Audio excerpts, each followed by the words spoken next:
Hello and welcome to the HealthTech Marketing Show. I'm your host, Adam Chirinas. I'm the CEO of Health Launchpad. So thank you to you for listening today or watching us on YouTube. We seem to have as many people on both channels. And also a big thank you to the sponsors of this podcast, the great people from HIM. So we thank you for your support. I've got two of my colleagues with me today. I've got Mark Erwich, our Chief Strategy Officer, long-time HealthTech CMO, has been in leadership roles for multiple healthcare technology companies, Verato, Imprivata, and Nuance. And honestly, one of the smartest, most knowledgeable people on ABM that I've had the pleasure of knowing. I always say Mark's forgotten more about ABM than I think he'll ever know. And I even wrote a book on the damn thing. And my long-time colleague, Paul Vandre. Paul has been with us now for goes about 4 years now, right, Paul? Mm-hmm. Probably feels like 40, but there you go. And so Paul is an account director and a lead on all things digital, and has been on this ABM journey with me over the last 4 or 5 years. So welcome to the show, Paul. So today we're going to be talking about a new notion called Unbundled ABM. So it's a little bit inside baseball in the GTM, ABM, whatever your favorite three-letter acronyms are about business-to-business marketing these days. But it's a new notion that's been talked about for the last probably 6 months or a year. And at a high level, here's the basic premise of it. So platforms like Demandbase, which are a fully integrated solution that really does ABM at scale and is used by the global 1,000 companies and many venture-backed SaaS companies and many other companies as well. And it's highly regarded in what it does. And then there are other companies like Sixth Sense and Terminus and all sorts of other companies like that. But Demandbase, I think, is a good example of it. They offer a sort of an integrated enterprise-level ABM platform. And Mark's going to break down what that actually means for everybody, because there's quite a lot to it, and the more to it, I think, than a lot of people realize. So this notion of unbundled ABM came about because there are some challenges with Demandbase. First of all, it's not a small, it is a fairly significant investment, and if you're not sure that ABM is the right thing for you and that you're ready to do it, signing up for a big 7-digit license fee, or 6 to 7 digit anyway, is a big ask, particularly in these challenging times that we're all going through. The other thing is it takes work and it takes management because it's ABM, and that's not just specific to the platform. It's just, if you're going to do ABM, you're going to need a lot of resources to do that. So this notion of unbundled ABM is essentially kind of like treating a platform like Demandbase or Sixth Sense as almost like in a modular, almost like, so it's essentially almost like ABM as Lego. We're using, I think we've been doing unbundled ABM increasingly over the last year without realizing that we were doing this thing called unbundled ABM. And we've been doing it, as Paul's really going to go into in a bit more detail, because for our clients, getting started with ABM it seems like a big hill to climb. And so we want to make that as easy as possible for them. And so we take off, we de-risk the technology decision, and we take that load off them, that burden off them, by essentially providing them as tech stack as part of what we do. And there's lots of different modules within that, and we use some with some clients and all with others, and we're constantly reevaluating the tools that we're using. So that's the way that we think about unbundled ABM. But so what we're going to do in this episode is Mark's going to talk a lot about what enterprise ABM looks like, and particularly sort of some of the differences, and provide that as a framework to think about. And then Paul's going to dive into Unbundled ABM and the way that we're approaching it, and some of the things that we're able to do as a result of taking that approach. So, Mark, again, welcome to the show, and give us your perspective on this whole issue. Yeah, thank you for the introduction, and so happy that you scheduled this podcast, Adam. I think there's a lot of interesting dynamics currently in the market. Like look at LinkedIn, and definitely weekly and probably even daily there's posts on this. And then there's also confusion, and I suspect some of that confusion is intentionally created by some of the platform vendors.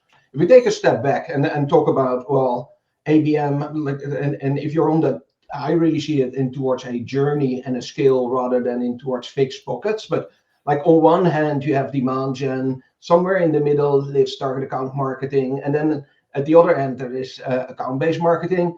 It is being from very broad in the demand gen towards more specific accounts in target account marketing, towards being even in the extreme picking individual accounts in account-based marketing, right? You have that whole scale, and that comes in also with more personalization in demand, and typically not necessarily personalized messaging, but more broad.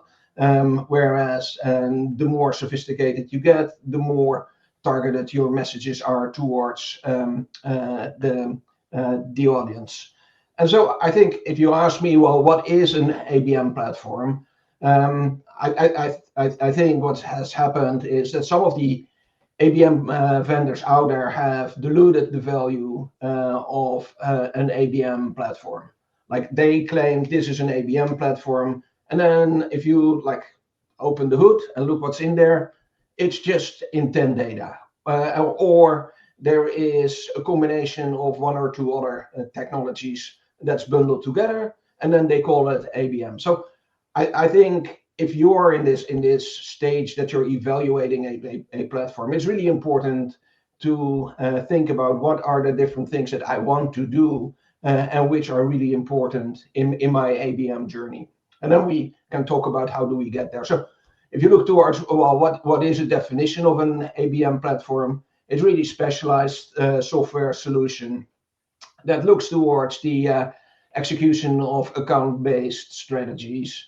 And typically it enables marketing and sales to collaborate by providing tools to build account intelligence, identify, target, engage, and measure high-value accounts with personalized campaigns. That's really what we are trying to achieve, right? And we see that typically with ABM campaigns, like you look towards why do we bring this group together, and what's the message that you send there? How do you track that?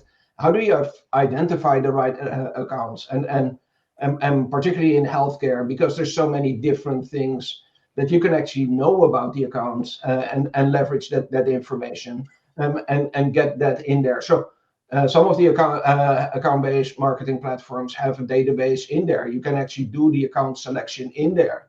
Not saying that that's necessarily the best way, but it is an option, right?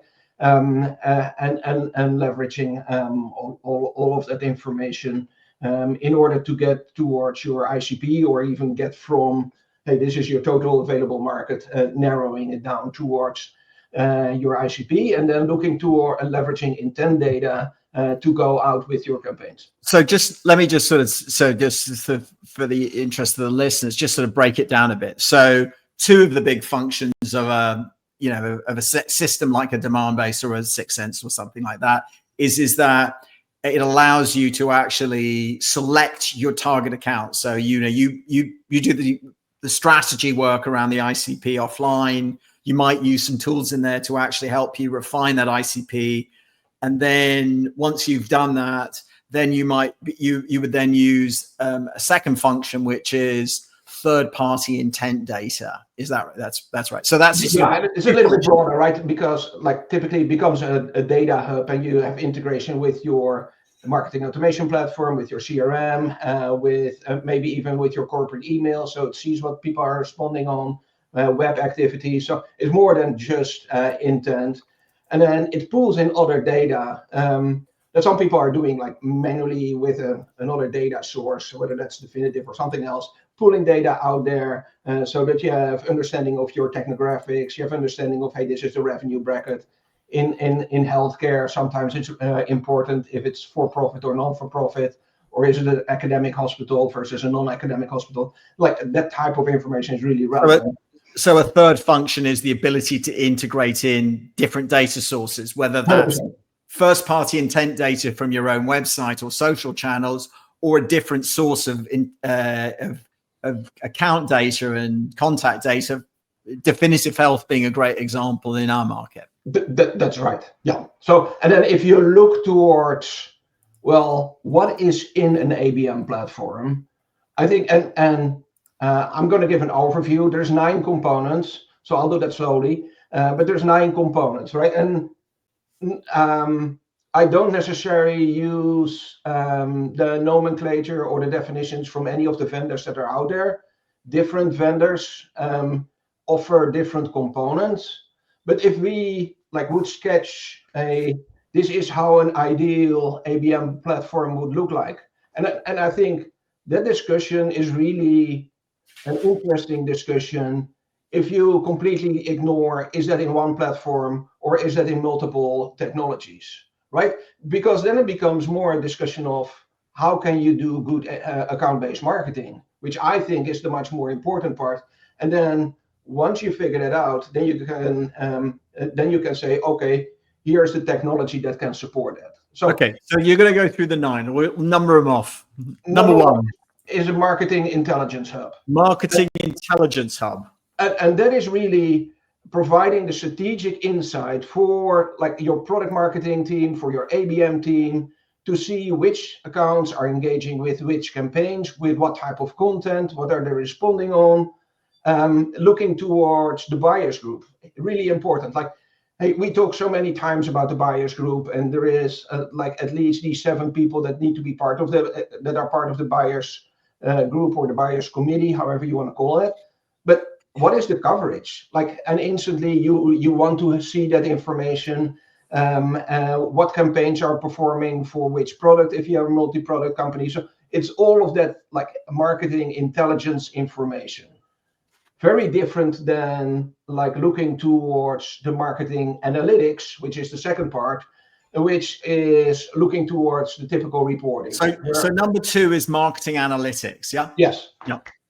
Looking towards, hey, how are we doing? What's the performance? Where are we with pipeline? What is the number of MQAs that are generated this month? How are those accounts running through the funnel?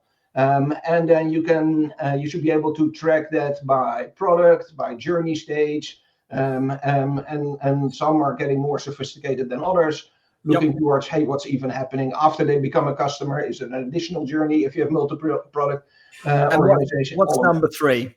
Number 3 is the marketing orchestration hub. Marketing orchestration. Yeah. And to me, that speaks towards, hey, you have access towards all of that account data. We spoke about that a little earlier. And mapping that ICP profile towards now data resources. So you can build your ICP, you can target the right individuals, you can create a message around that. So say you have a message for compliance, or you have a message for cost savings, and then map that towards the different accounts. You need so the ability to personalize and target based on segment or individual. So that's number 3 is orchestration. Yep. 100%. Then you get towards the intent component. So that's number 4. Number 4 is intent. Yeah. So there you want to track first and third party intent. I think that's relatively straightforward. Or what's it called? A dark funnel. Yeah. Yeah. As some vendors call that. So really important. And it's also important where you get that data, because there's a lot of data out there. And then you get towards the data component. This is central piece of information, and particularly when you start looking towards all of the different systems that you'll be using. Because even if it's just one ABM platform, you still have another CRM, most likely, like something like Salesforce, and another marketing automation platform, right? So even in that scenario, you have 3 systems, and some organizations are dealing with even more systems. So somewhere you need to like start mapping. Leads are coming in, mapping those towards accounts, making sure that you synchronize and provide the right order of synchronization between your CRM, your marketing automation platform. So number 5 is data mapping. That's right. Yeah, data mapping, data organizing, all of that. 100%. Got it. Yeah. What's number 6? Advertising. So you want to orchestrate your advertising, and you want to make sure that you have the different campaigns running there. You want to map your accounts towards it, and that must all be dynamic, right? You're not going to like literally put one account in towards it. So that must be somewhere orchestrated. Some vendors out there have dynamic content in the ad, so that you don't need to create like manually one ad 6 times, but you can put the theme, just type that in, and then it will automatically be created. And then it's following like the account journey as they get towards different steps. We've all talked about, hey, what is the right content during the journey? You make sure that that is all orchestrated. Okay. So 6 is advertising. Yep. Then you have website personalization. So people come towards your website, and you know that they're really interested in what did we say? Cost savings, compliance. Yeah, compliance. Compliance is an even better example. You want to make sure that when they come towards your homepage, and I'm not talking about landing pages, right? I'm just thinking about the homepage. They come towards your homepage, and they now see a message about compliance, and they think the whole website is about that, but it's just putting in the right cookies, putting in the right information that is on there. Okay, so that's number. Is that 7? Number 7 is website personalization. Yep. What's number 8? It's the Sales Insight app. Yep. So sales team in Salesforce or whatever CRM they're using, app is in there, shows, hey, on the account record, what's happening with this account. It's like showing a journey, it's providing the information towards the sales rep. Like some core data, who are the people in the buyers group, and some vendors even put like a news feed in there. So when a rep comes towards that page, like instantly all the information is available. So that's number 8. And then what's number 9? Number 9 is a Sales Insight email. Sales Insight. Got it. Excellent. So okay. There's all of the information towards. I've heard a lot of different ways of breaking down an ABM platform. I really like that it's sort of nice and modular. And I think for anybody, thinking about getting an ABM platform, this is like, okay, you should just take this and turn it into a set of requirements. In fact, the blog post is probably going to have that in that. So that's very helpful. Okay, before we move on to Paul to talk about Unbundled ABM. And by the way, I feel like this is going to be a debate for and against Unbundled ABM. What are the resources required to run this at scale? Well, I think there's 2 answers towards that.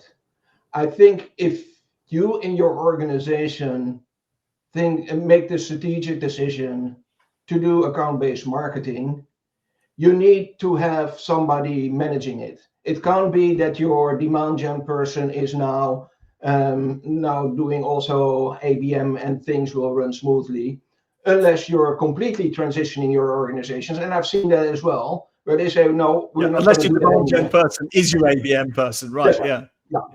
So that is, I think, regardless of what technology you're using, that needs to happen anyway. And then 2, there is this, what do you need from a technology perspective? I think there you need to have one person managing that platform. I think when you're setting it up, you require more resources, but typically whichever vendor that you're using is providing that. I would say though, like we've also seen, or at least in my experience, that hey, you spend a lot of energy also in the content creation. Like an initiative such as ABM makes you realize, hey, I don't have all of the right content, which was a problem there anyway, regardless of the way that you were going towards market. But suddenly it gets really in towards your eye. Oh, I missed that, and we have a gap on content. Yeah, because you need more content by persona to feed the beast, and it's not just the beast that requires it; is you needed it in the first place. Okay, so this was a very well articulated case for the enterprise ABM, and certainly I'm convinced. But so Paul, talk about the way what unbundled ABM means to you, and I recognize this is a new term, right? So this is the thing that I kind of think if you ask 10 ABM experts for what their definition of unbundled ABM is, you're going to get 10 different definitions. How do you think about it, and talk about maybe the way that we're thinking about it with the work that we're doing with our clients? Yeah, and we've definitely been on a journey internally with kind of the way that we approach it, and it's really been driven around trying to produce results, right? And trying to produce the outcomes that we want for our clients, and to give us the levers and the flexibility to do the things that we want to be able to do on behalf of our clients. Really, I think the way that we look at it from an unbundled ABM perspective is it's those same 9 use cases that Mark was talking about in relation to what these big ABM platforms are doing for their clients. And what we're trying to do essentially is, okay, not all of our clients are ready for that level of investment. Not all of our clients are ready for to be candid, some of them can't get it approved.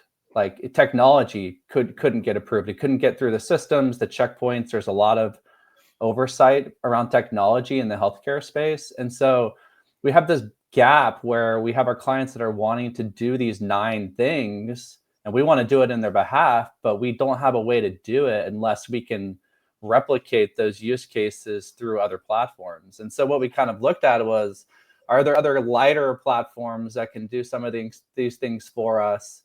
And what we realized is that we're running into limitations around just capability. We would have a platform that would do programmatic display advertising for us, for example, or would do account level reporting, or the ability to kind of package this data for sales, but it just wasn't doing it in a way that we felt like was adding the value that we wanted for our clients. And so what that led us to do is essentially take those elements and go look for individual solutions that could do 1 or 2 or 3 of those things for us, right? And so let's go look to find an intent tool that can provide that data for us, for our clients, and go look for programmatic advertising solutions, and then finding a tool that can kind of aggregate all that information into an ABM platform that is then kind of our central hub.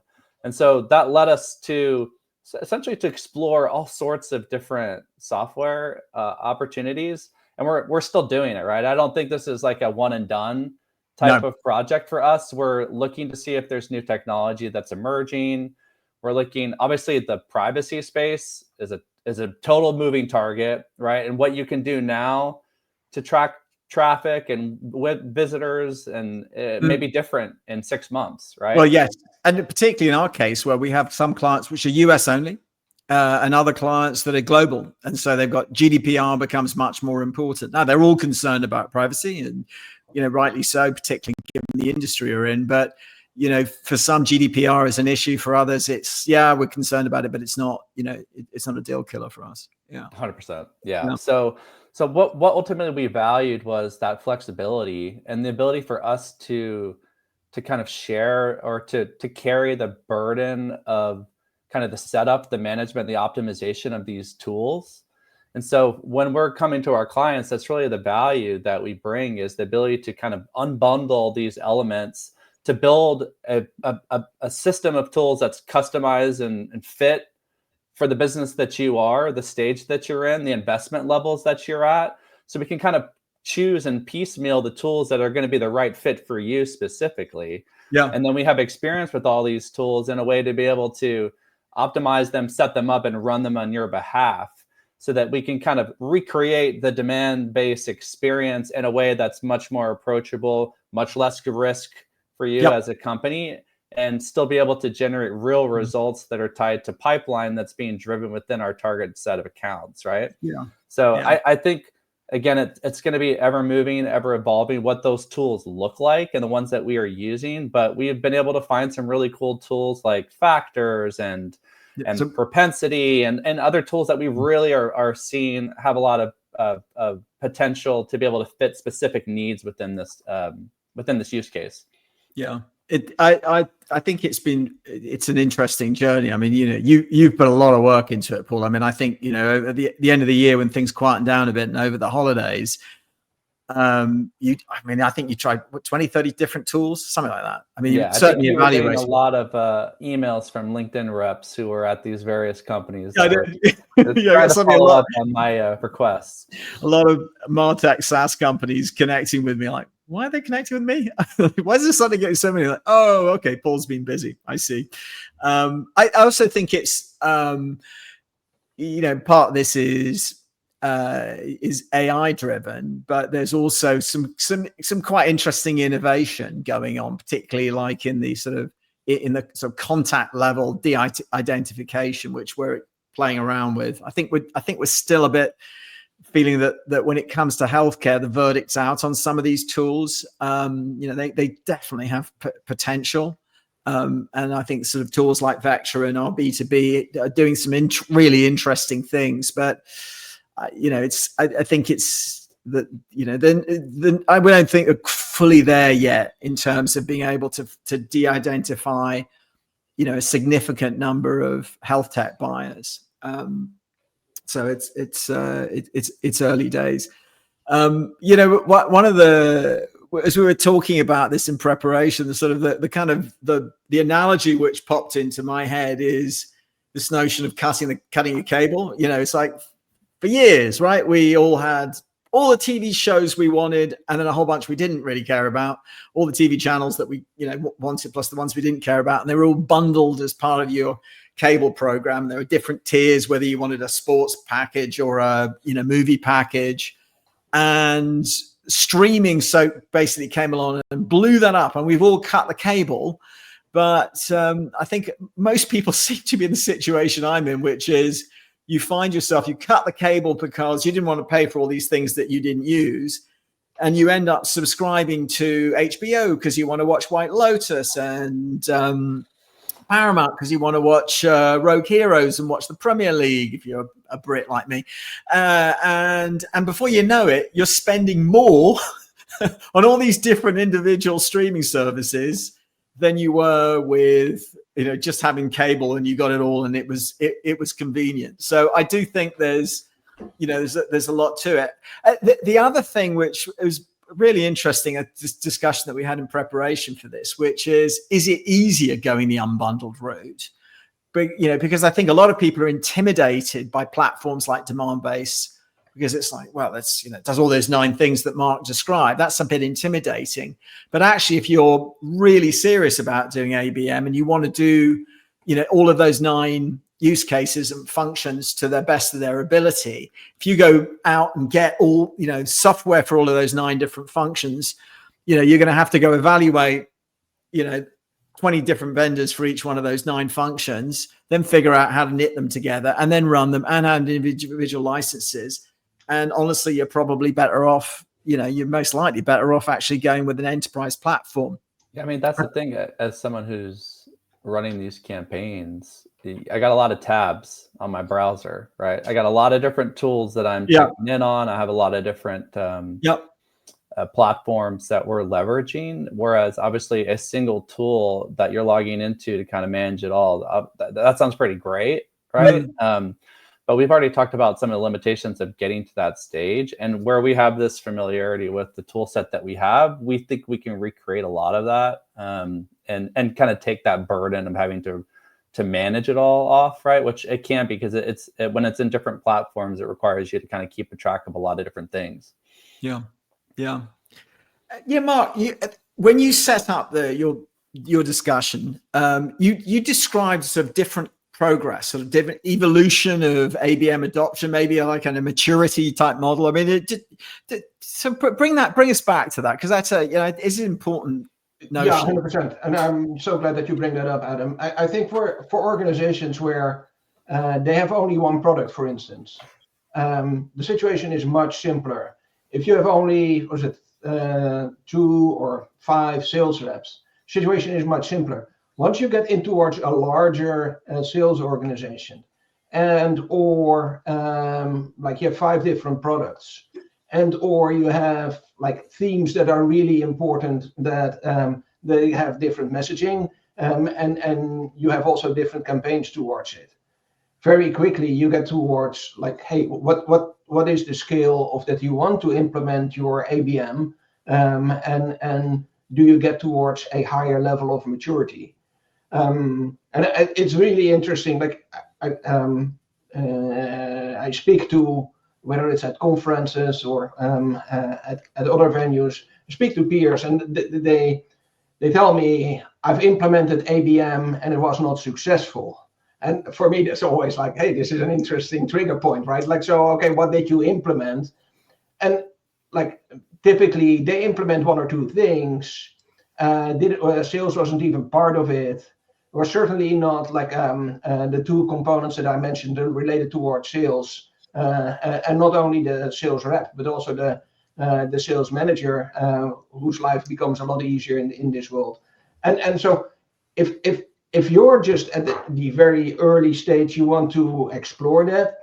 Well, first of all, I would say be careful with using the term account-based marketing, because you don't want to poison any future implementation where you go more broad. But second, also like, hey, do a test, run a test, and you can use, like Adam, like Paul was just explaining, with some of the technology that's there, implement that and see the results, and then grow out from there. Like, you can do ABM for just one product, right? And keep on your other product lines, and particularly if they have like different target audiences, that's also a scenario. So you carve out a specific segment. If you're selling both towards providers and payers, well, payers is a more complicated and longer sales cycle, with even more people in the buyers group. And so, perfect example, you may start with your ABM campaign there, whereas for your providers, you continue doing what you have been doing, whether that was a more targeted approach or just generic demand generation. Yeah, I think that's very helpful in sort of thinking about the notion of unbundled versus enterprise level ABM. The CEO of Demandbase actually, I thought gave a very thoughtful response to this notion of unbundled ABM, and I think he was trying to reframe it in a way which I think maps to the maturity model that you're describing, right? Yeah, 100%. So Gabe Rogel, the CEO of Demandbase, he basically said there is 3 areas. One is light ABM, one product, not a lot of sellers, ASP below 50K, and with a short sales cycle. Then you get in towards an enterprise level, where your go-to-market strategy increases in complexity, and more alignment is needed between the executive team, sales, marketing, to commit towards ABM. And then a third concept, centralized, best-in-class data aggregation, and built on leveraging internal data science teams to create bespoke models for the different product lines and segments. Yeah. What I really appreciate in his thinking is, like, he's also pushing the technology aside. So many times organizations think, well, let's do ABM, let's buy whatever platform, and then things will happen. Much more emphasis, and I know that's discussion for another podcast, but much more emphasis needs to be on the strategy behind it. Hey, what's the role from marketing now, and how will that change? What's the role from sales? How will that change? What's the role of the BDRs, and how will that change? What are the new metrics that we're looking at, right? Really the strategic approach of ABM, and so many times that's missing. And that's why sometimes ABM projects just fail, because like the onset is we implement some technology and then life will be wonderful. Well, it isn't. It's still hard. Yeah. It's ABM is change management. I mean, it is really is. It's about changing the way that you market. At the end of the day, though, it all goes back to what Paul said, which is it's about outcomes. It's about what we're trying to do is help our clients grow their pipelines, not generate a bunch of MQLs, but move the needle on filling the pipeline with really good quality opportunities. And that, ABM is the leading means to do that. Seems to be these days. We can't think of too many other ways of doing it. And these are tools to help you do it. I think the kind of position that we take is that, well, we're using Unbundled ABM as a way to rent you the technology, and a view that will help you change the way you're marketing so that you feel confident in using ABM to the point where you stop even really thinking about it as ABM, because it's just how you do what you do.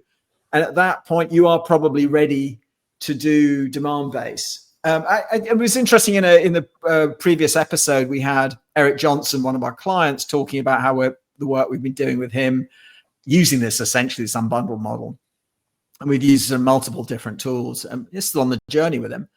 Versus Kelly McDermott, who went with Demandbase from day one. And she said, they've really got Demandbase working well, and she's got a dedicated resources who manage it. But she did say that if she was to go back and do it over, she wouldn't have started by adopting Demandbase right off the bat. It was a big lift for her, but they got it working. Some folks do struggle with it. I think just to pay the appropriate respect towards Demandbase, they also changed their model. Like I was one of the early clients, and then everything had to be manually configured, and that took a significant amount of time.